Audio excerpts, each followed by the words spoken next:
കോളേജിലൊക്കെ നാടകങ്ങളിൽ വല്ലതും അഭിനയിച്ചിട്ടുണ്ടോ?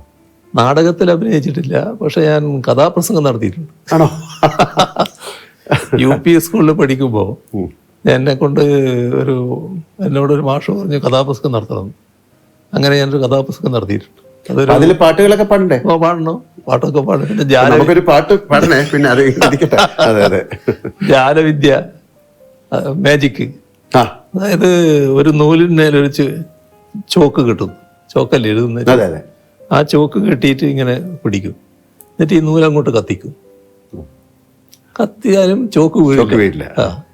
അപ്പൊ അതിന്റെ വിദ്യ എന്താന്ന് പറഞ്ഞാൽ ഈ നൂല് പലവട്ടം ഉപ്പുവെള്ളത്തിൽ മുക്കി ഉണക്കുക. അങ്ങനെ ഉണക്കിയെടുത്തിട്ട് കത്തിച്ചാല് ആ ചാരം അങ്ങനെ തന്നെ നിൽക്കും, വീണു പോകാതെ, ചോക്ക് വീണു പോകാതെ നിൽക്കും. ഇതാണ് ഒരു ജാലവിദ്യ. മറ്റേ ഒരു കഥാപ്രസംഗം ഞാൻ നടത്തിയിരുന്നു. ഒരു വലിയ ആൽമരത്തിന്റെ താഴെ ഒരാൾ കിടന്ന് ഉറങ്ങുന്നേ, അദ്ദേഹത്തിന്റെ തലയിൽ നെറ്റിയിലൊരു ചെറിയ അതിന്റെ കായ വന്ന് വീഴുന്നു. അപ്പോൾ ഈ കായ് അല്ല തെങ്ങിന്റെ തേങ്ങ പോലത്തെ ആണെങ്കിൽ എൻ്റെ കഥ എന്താകുമായിരുന്നു എന്ന് പറയുന്നത്. അപ്പോൾ പ്രകൃതിയുടെ ഒരു പ്രത്യേകത കാണിക്കുന്ന ഒരു കഥയായിരുന്നു അത്.